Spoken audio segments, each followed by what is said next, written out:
Hello? Yep. What we thought we'd do here is let each of the panel make some opening remarks. There are some indicative questions, but really this is for you and for you to stimulate your questions, your answers, and your agenda. So without any formalities, I'll pass over to Nicholas, then Damien, and then Tim for a few minutes opening remarks. Thank you very much, John.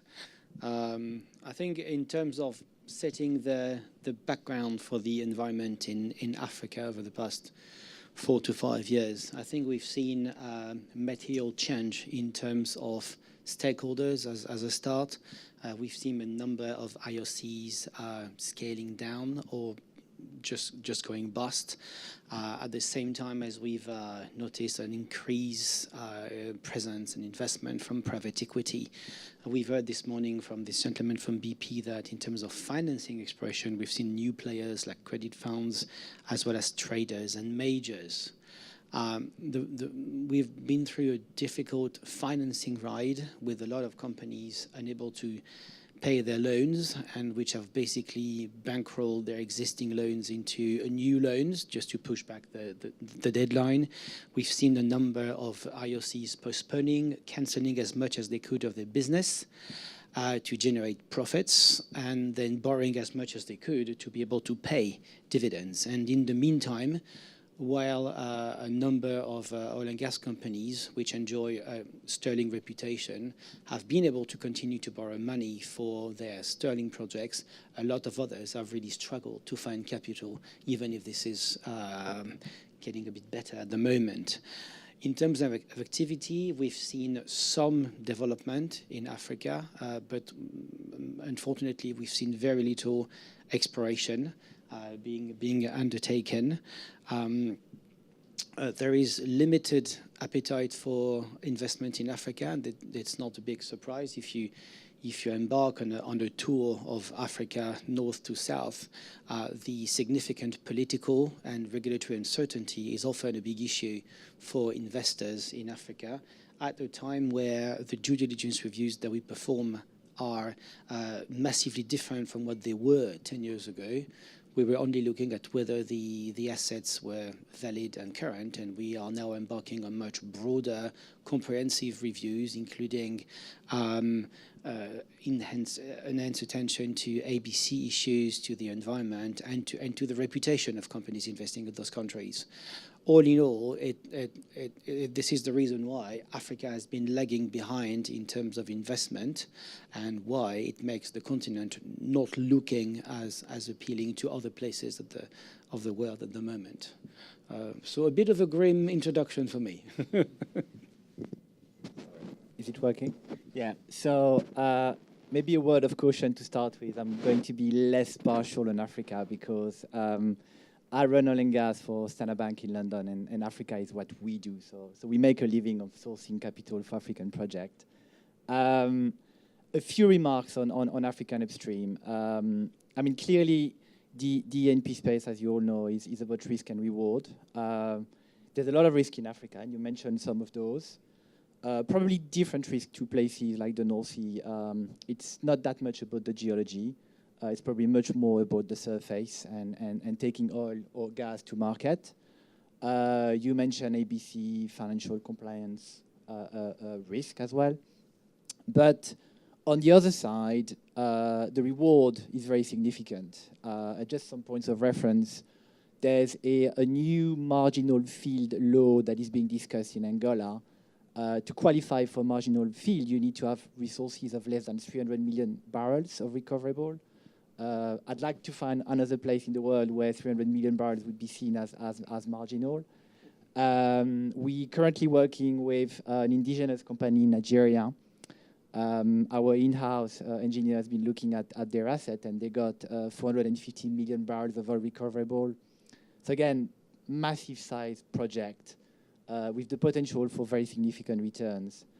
Having said that, and to Nicolas' point, if we take syndicated loans as a proxy to the activity in terms of raising funding for African projects, it's one of the sources of funding. Historically, there's been $40 to $50 billion a year of syndicated loans for Africa. And historically, a good half of this has been for oil and gas. Over the past 2 years, this 25 to 30 billion a year is actually down to $10 billion a year. So is there less liquidity for Africa, or are there less projects to finance? I think it's actually a bit of both. Because if you take a look at the second marker, again, it's a point of reference, that is M&A. 2018 is on the way of being the least active year for M&A in sub-Saharan Africa ever. As per today, the total M&A volumes, again, this is sub-Saharan Africa, but it's less than $500 million. That is, yeah, again, the lowest volume ever. So there's probably less project. On the liquidity side, something we are remarking is that there's been a shift between traditional oil and gas financier, would it be on the equity side or the bank side, that have been replaced in many projects or in many funding at whichever level by frontier market or emerging market investors. So what's interesting is that we're seeing appetite actually coming from Africa specialists. And this has some consequences, because you now speaking, again, when you want to raise equity or when you want to raise a debt financing, to people that do understand the African risk, that can take African risk, but probably are possibly less sophisticated when it comes to understanding of oil and gas and the risk that the oil and gas industry is taking. So I think it's an interesting shift. Thanks, John. Well, I'm Tim Murray. I'm partner at Brigg McAdam. We're not an oil and gas specialist, but we do specialize in sub-Saharan African merchant banking, raising money for businesses and projects across sub-Saharan Africa. And it's interesting to hear a little bit of sort of negativity blowing back this way. And I think it's very understandable, because I often wake up in the morning thinking, why do we do this? Sometimes feel like somebody who answered Shackleton's ad in 1910 for, men wanted for hazardous journey, low wages, extreme cold, long hours of complete darkness. But you mentioned from our perspective, we do it because of comparative advantage. And there is a massive need across all sectors for capital in Africa, and for Africa to be interfaced to the international capital markets.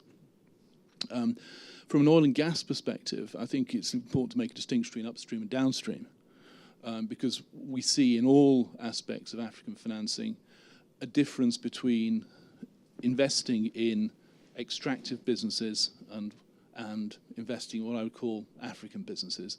And there's a massive difference between raising money for something which is offshore in the Gulf of Guinea, and is essentially, the above ground risk is pretty limited, and raising money for something which is building an LNG plant, hundreds of, inland. Or a refinery, for that matter. Lots of effort has been put into financing refineries of all sizes in Nigeria, in particular, in recent years, and almost all unsuccessful. Why is that? Well, it is largely a paucity of investment, of investors who are willing to take the right risks.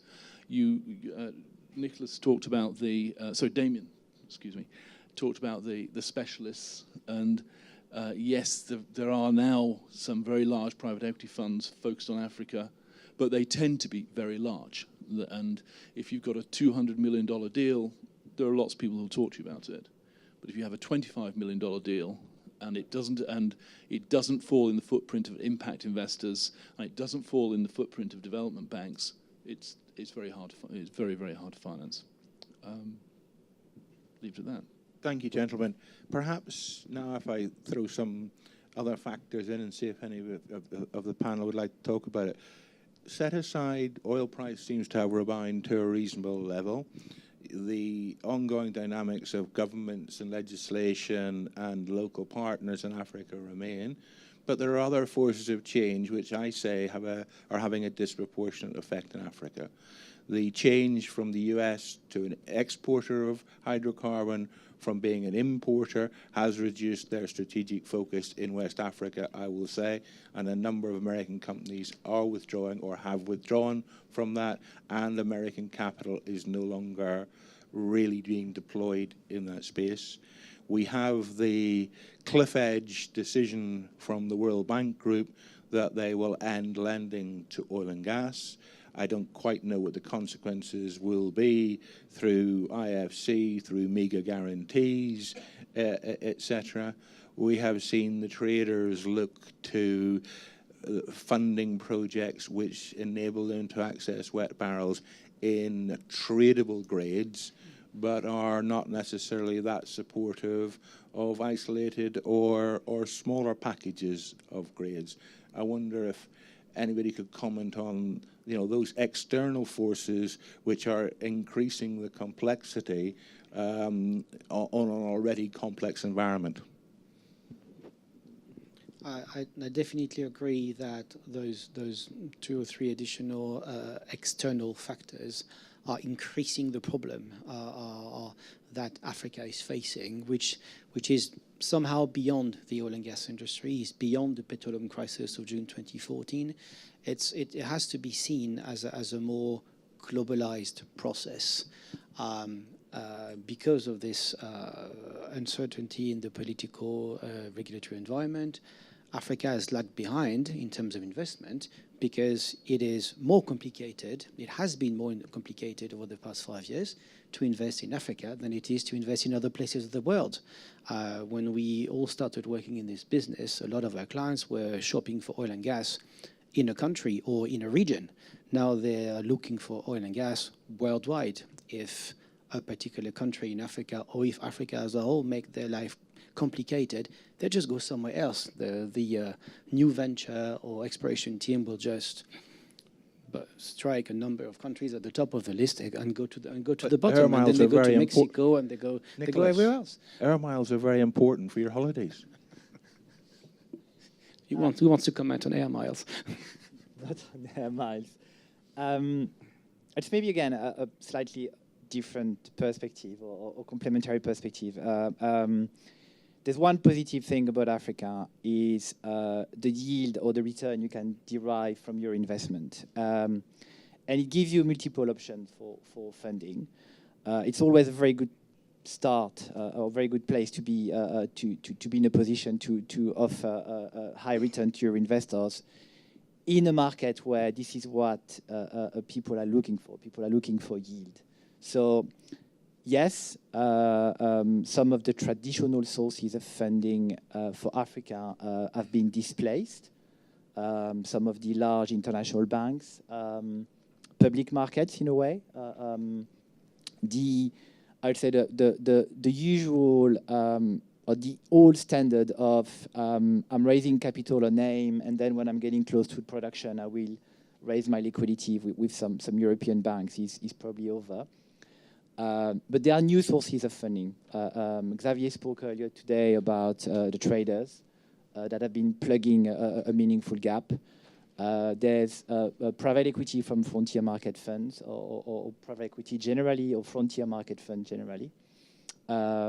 We can speak as well about the service space and a service provider now investing directly into project. And I guess the advice we give to our clients is in this environment, I mean, you need to maximize and diversify your sources of financing and speak to as many people as possible.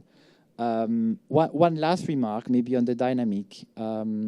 Our view is that the IOCs are still sitting on a meaningful stock, a massive stock of assets in Africa that they don't really develop, that are non-core to them. And the high grading process that has been pretty much allowing the North Sea E&P industry to flourish over the past few years is going to move to Africa. And sort of the view of Standard Bank is probably from next year, there's going to be a significant divestment program for most of the big IOCs across the African continent. And because of the quality of those assets, this is going to reattract a lot of liquidity and probably inject some new blood and new life into the oil and gas African body. So it's been a tough market, but we're reasonably optimistic for the coming few years. Yes, I mean, some of the trends are pulling in different directions. I mean, and I particularly think back a couple of years ago when everything we saw out of Nigerian upstream was workovers, trying to raise money for a pipeline connecting in. And everybody accepted that even with single-digit production costs, $25 oil meant there was no investment. And that has changed, although the other thing you're seeing there is an acceptance that things can go both ways. So. I completely agree with the trends pulling in different directions, and this is something that you've developed as well. It is rather complicated, or more complicated than it was to invest in Africa. That said, there is a tremendous amount of opportunities just sitting literally in the ground, which have been there for a while, and for some very often political reasons or other domestic reasons are just being left here in the ground and not being developed. And when you come to those countries with innovative solution of how to get them out of the ground, it's often quite difficult, and you need to really work your way, push your way in to develop those assets. One of the big examples that I have in mind at the moment is there is a lot of stranded gas which could be developed, and we have been able to see major technical breakthrough over the past 10 years, not only in terms of floating LNG, but also in terms of small-scale onshore gas or power production. And it doesn't take that much innovation and ideas to actually bring those projects on stream. Why do we have to fight? We hear everywhere in London, New York, and Houston, Africa needs power, Africa needs power. We can find ways to make power commercial in Africa. Well, I come back to Nigeria, where the amount of stranded onshore gas is horrific. The amount of flaring is still horrific. And there is massive political pressure to change that. And yet, the above-ground issues involved in gas to power just stop it. I mean, and very often in Africa, the issue it's actually downstream of the gas to power. It's the discos.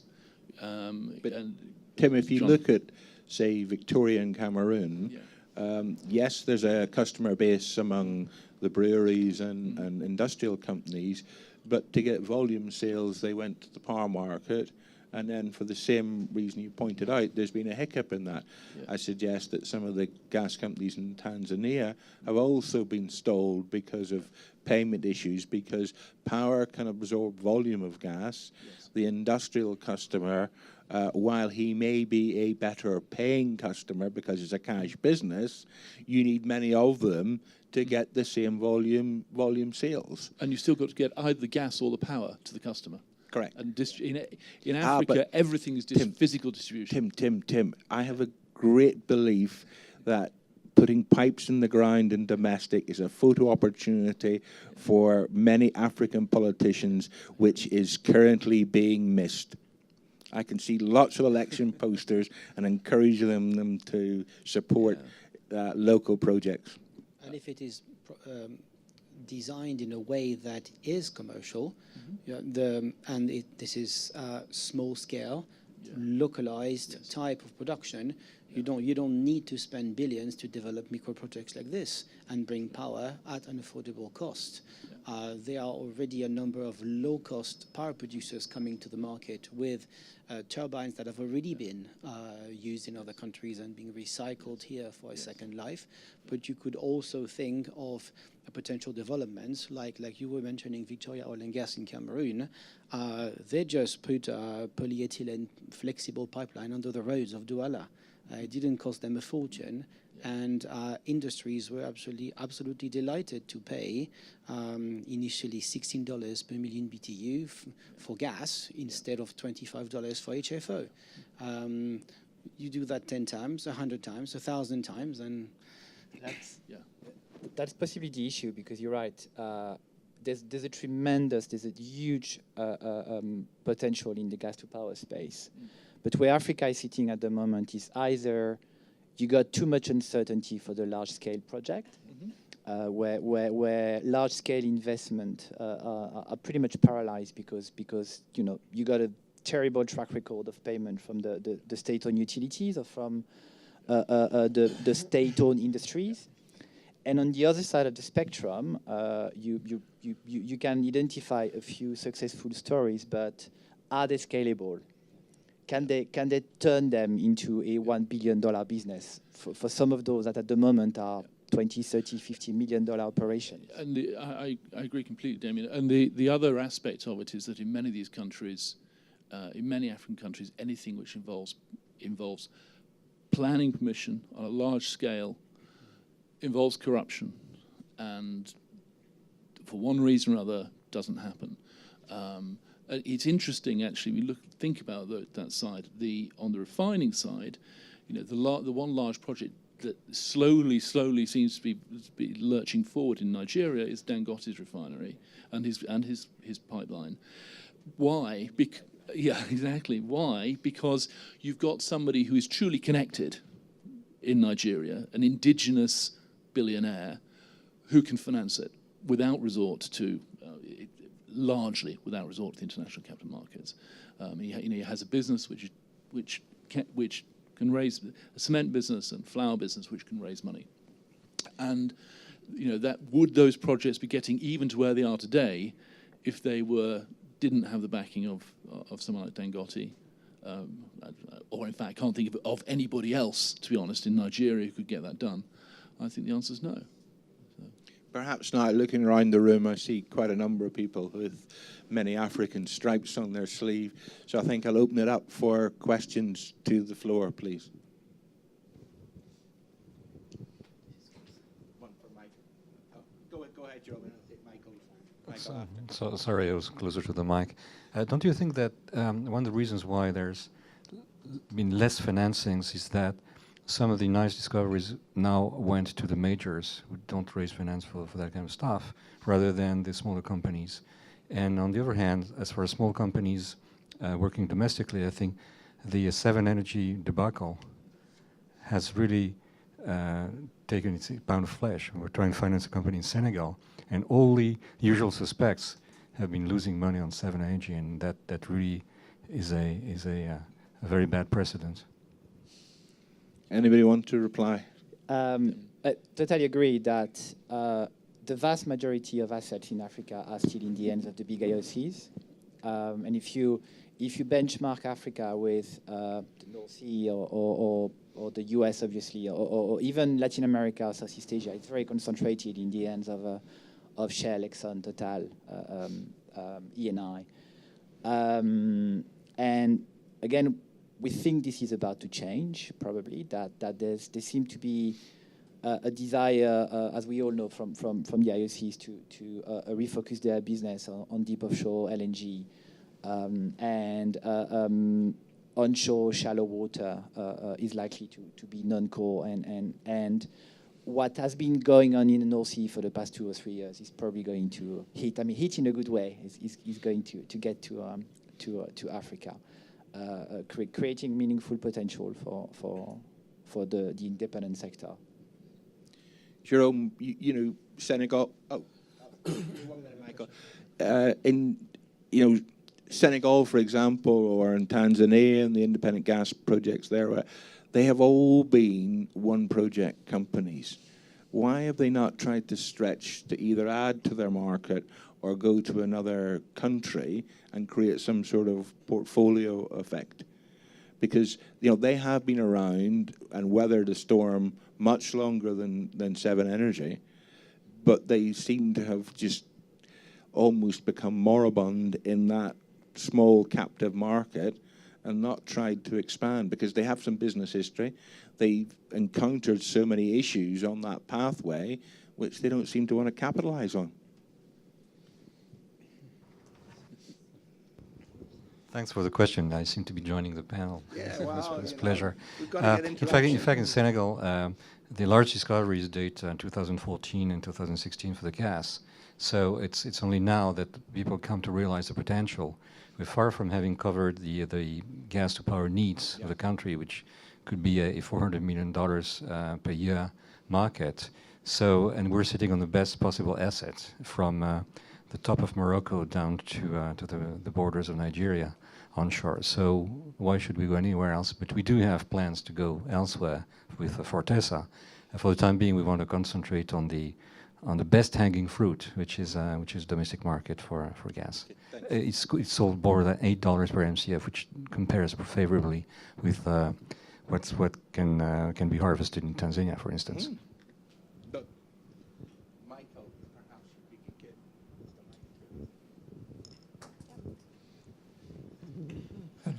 Damon, you mentioned that the M&A market in upstream sub-Saharan Africa has never been as low as it has right now. And I think we've touched upon some of the reasons in the discussion. But if you pull together your rationale for why that should be so. I keep coming back to the same point. So I think it's a lack of assets, and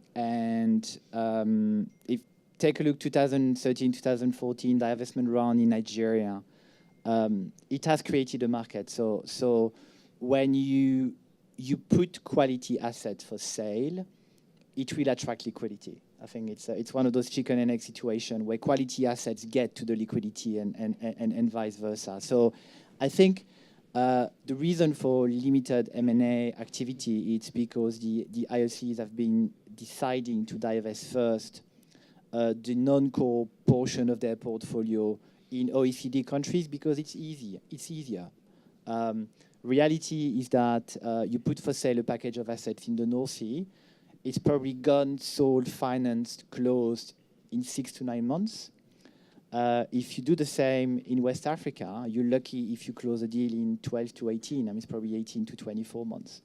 So they've done the easier part of the job first. Now that a lot of it has been completed, I think Africa is next. May I add to this that it probably depends on your definition of a good quality asset.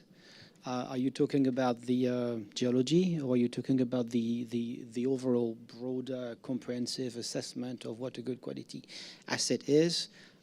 We know plenty of good quality assets which are perfectly valid and in force, which would have sold 10 or 20 years ago and which are completely unsellable today to a point where they've become, as we refer to, as toxic. And this is not because the geology is not good. This is not because this is not a good quality asset. It's because of the place where it is or the environment where it is, which makes the life of potential buyers completely impossible. And there are a number of those assets in Africa, which a lot of companies would like to buy, but as soon as they lift the lid, they just put it back down. Still good quality, but it stays there. Any further questions from the floor?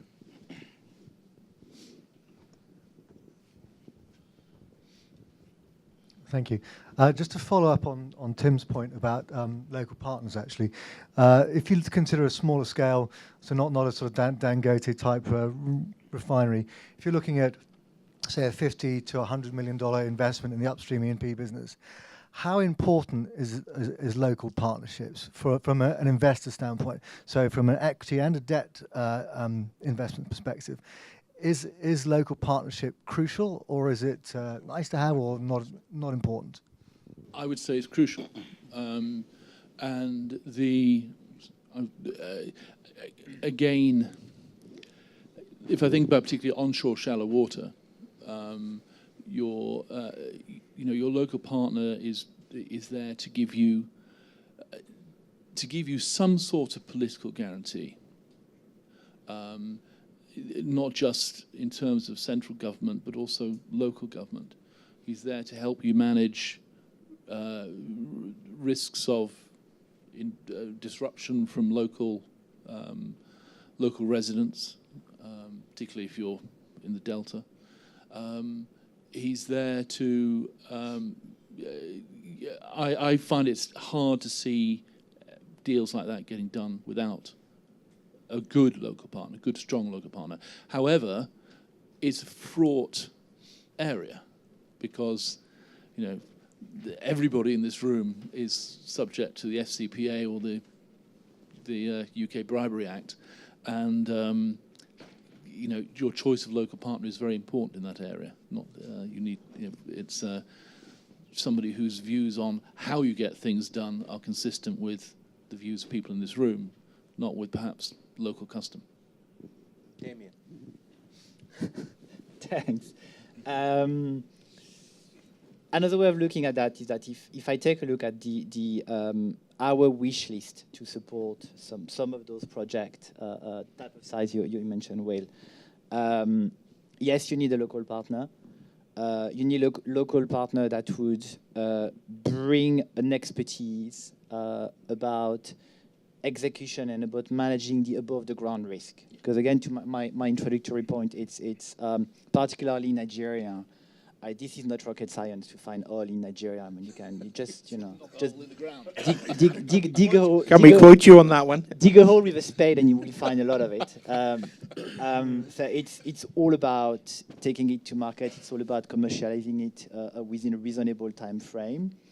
And that's the expertise that certain management teams are bringing. And to your point, it's not about carrying a massive, very impressive title with one of the majors in Nigeria in your career. It's about finding the right people that can do things without going to the wrong side of financial crimes or corruption.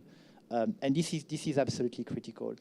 But in a way, I'm not totally sure that this is specific to Africa. I would think it's an emerging market thing. If you're in Colombia, you would probably say exactly the same.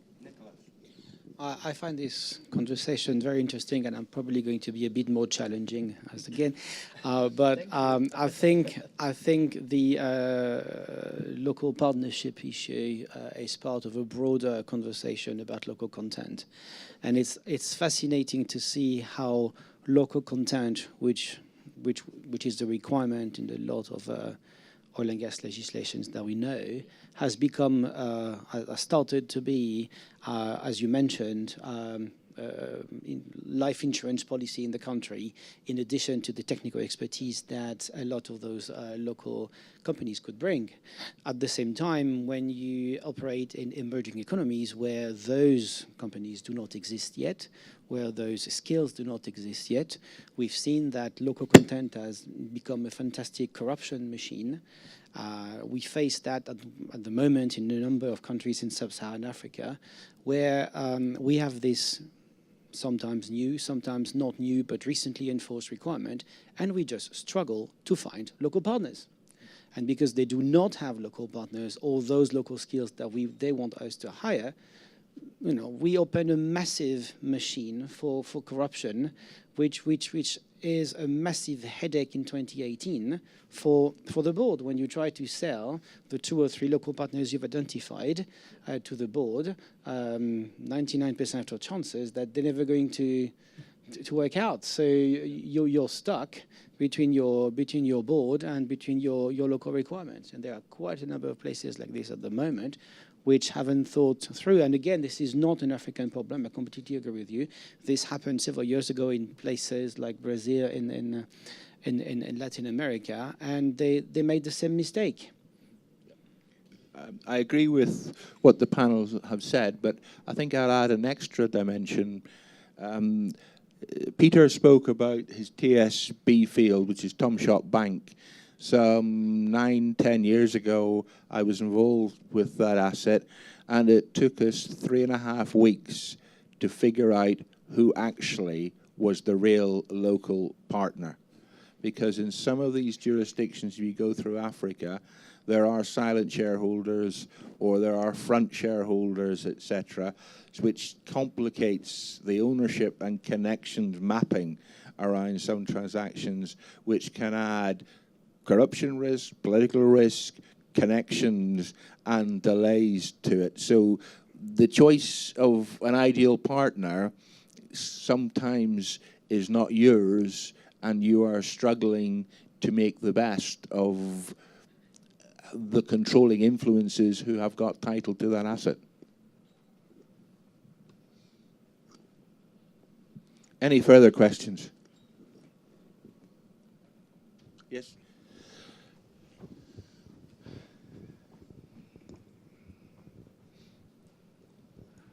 Salah Golestani, Infinity Asset. The question, if you had a new inquiry and you gave them 60 seconds to pitch their project, what would you like to hear in the first 60 seconds?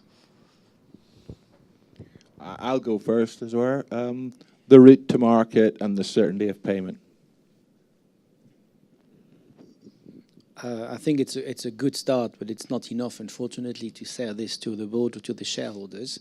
So we will need to have a clear path in terms of how the company secured title to the asset in the first place and who they are exactly, so that we do not have unnecessary exposure to our reputation. Agree with that, and then and adding. Then it's a clear strategy and a clear execution on delivering this strategy. So the right people to do that, and people that have done this before in a similar environment. I would say management and local partners. Who are the management team? What's their experience? Are they convincing? And who is their local partner?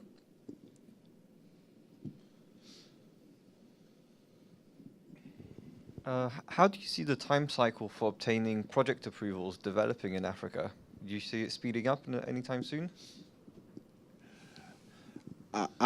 I'm hopeful that the lack of activity, particularly in some of the smaller African producers, may encourage a faster cycle. You know, a ministry that potentially has no wells on schedule in a calendar year or longer period, at times has to justify its existence.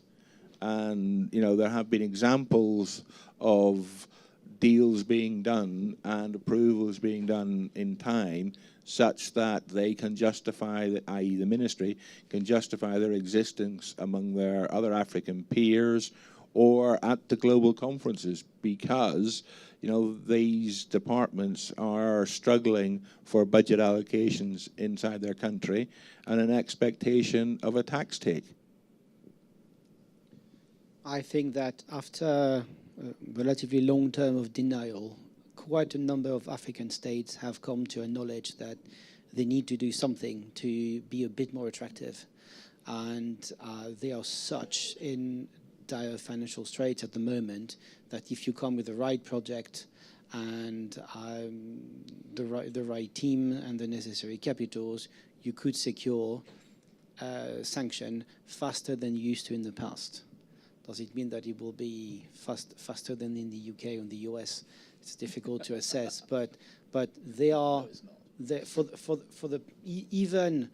even after the price crash in June 2014, it took a number of African states 2, 3, 4 years just to acknowledge that they had to do something. They are today, for most of them, in a listening mode because they need the cash. So it's good time for investors. It's good time to accelerate sanctions. Yeah, and I think you got probably two different situations. I mean, the one where you are in a new oil or gas province, honestly, I wouldn't want to be in the shoes of the employees of the Ministry of Oil or the Petroleum Authority, because those guys have to sanction something that is totally new for their country. If they don't do the right thing, they will be remembered in history as the guy that would have signed the wrong deal for the country. So, you know, speak to people in Uganda. It's a terrifying position to be. On the other side, to Nicolas' point, Angola, for instance, is a great example of a country that is taking some radical measures to change the attractiveness of their industry for international investors. From a point where everybody wanted to invest there, they would impose their rule to investors. Now, there's much more flexibility. They're talking to IOCs. They're trying to resolve all those issues and accelerate development of projects around the country. So I would say this is generally improving. If I could follow up on this before you speak, I think it comes down to making the right choice in terms of jurisdiction. There are places that are easier than others. There are places which are more flexible than others. I don't think that you'll secure project sanctions faster in places like in Algeria, for instance. You will still have to wait for 2 years before you get anything moving, either with the state or with Sonatrach. To the other side of the spectrum, there are places which have constantly shown their flexibility.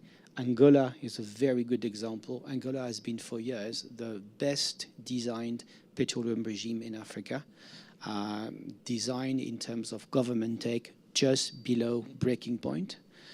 So the Angolan state was doing a fantastic job in securing the highest possible government take from IOCs. And they've learned their lesson at the end of 2015 when out of their international licensing round, they had absolutely no offer from any international oil company, and they had to come with 4 indigenous companies, which did literally nothing, and Isabel dos Santos discreetly managed to withdraw the licenses a couple of years down the line. So they have understood, they've improved the terms of the law. They've changed management. They're doing everything they can for investors to come back. I don't think that they will get out of the Dos Santos era as fast as they think they will.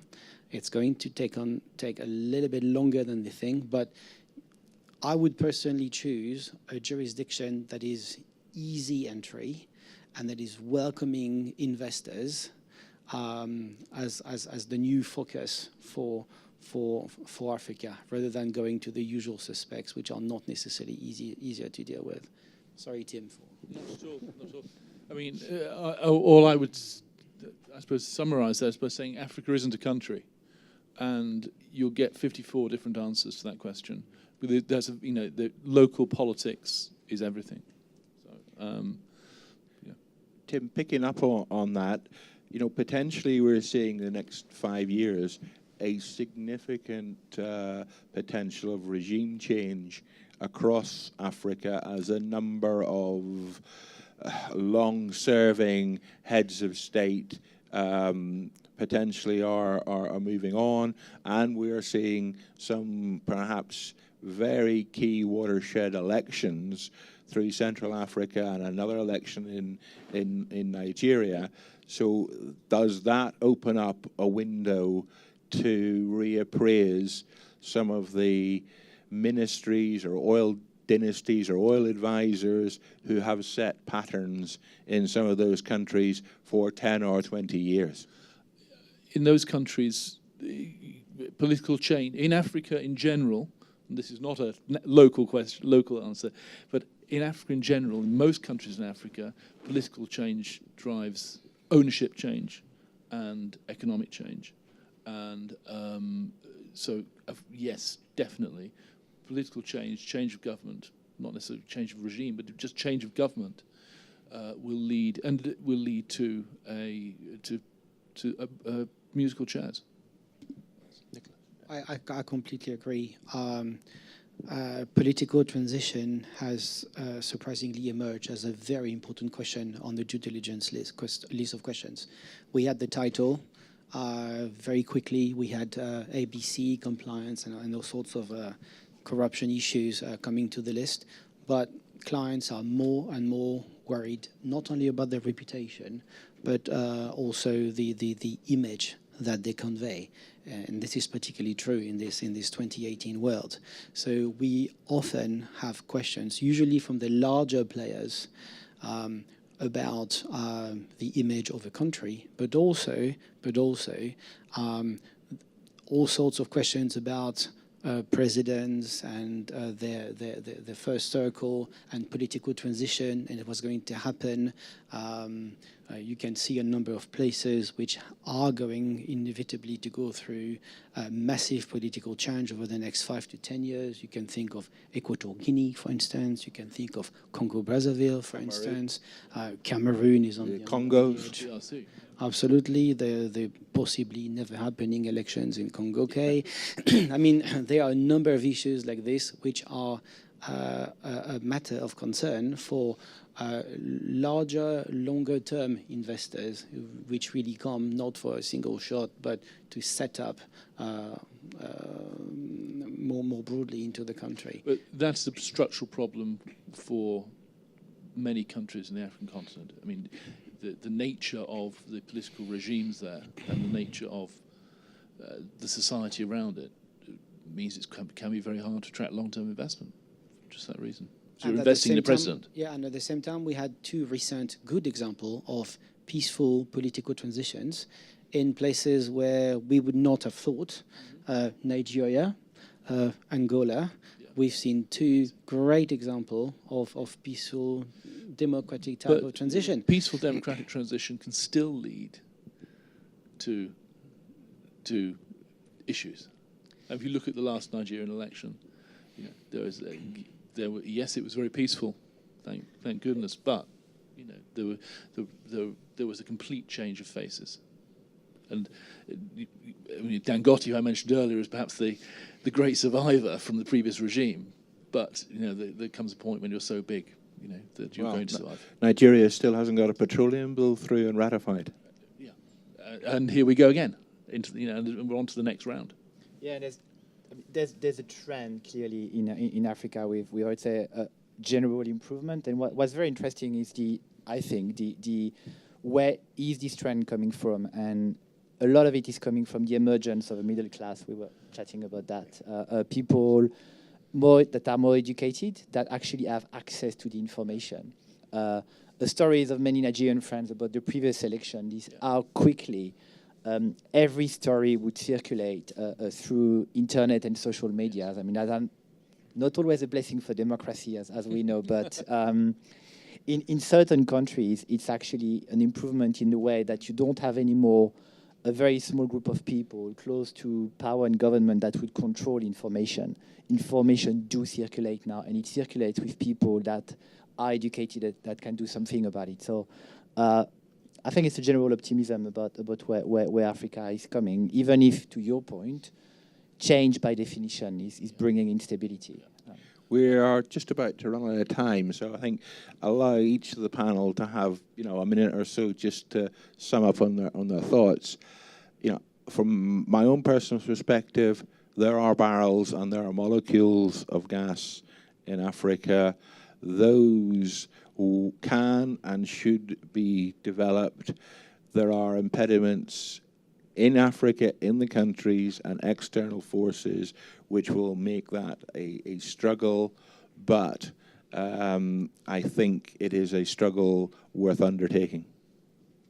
I completely agree. I would add to this conclusion that in spite of the significant challenges that are lying ahead, any type of investment in the oil and gas industry in Africa, the environment for investment is ripe. This is the right time because the barrel has gone back up, because costs have significantly come down, because a number of countries are attractive, are becoming more and more attractive to investment, and there are, and there will be even more assets for sale on the market. So it's actually often at the bottom of a crisis that you get the best opportunities. I've nothing more to add. I think I totally agree that to me there's much more upside in Africa than downside at the moment. The potential is immense. The quality of those assets, the return you can derive out of them, and it's the right time to invest into the continent. I would agree. I'm a great believer in the long term of Africa, and I may have sounded negative at various points in this conversation, but people often talk about the 21st century as the Chinese century. I strongly believe the second half of it will be an African century, and that means that is because the sorts of structural problems we're talking about here are slowly getting better, getting fixed, and people again often say the last barrel of oil in the world to be extracted will be extracted in Saudi Arabia because that is the nature of the costs. But actually, it could just as easily be in Nigeria because the underlying costs are the same once you strip out the corruption and the structural issues, which eventually will go away. Now, that might not be in your 5-year investment horizon, but I think it will be in the lifetime of some people in this room. Unless the floor has any burning issues, I'd like to thank the panel for this discussion, and lunch awaits, ladies and gentlemen. Thank you.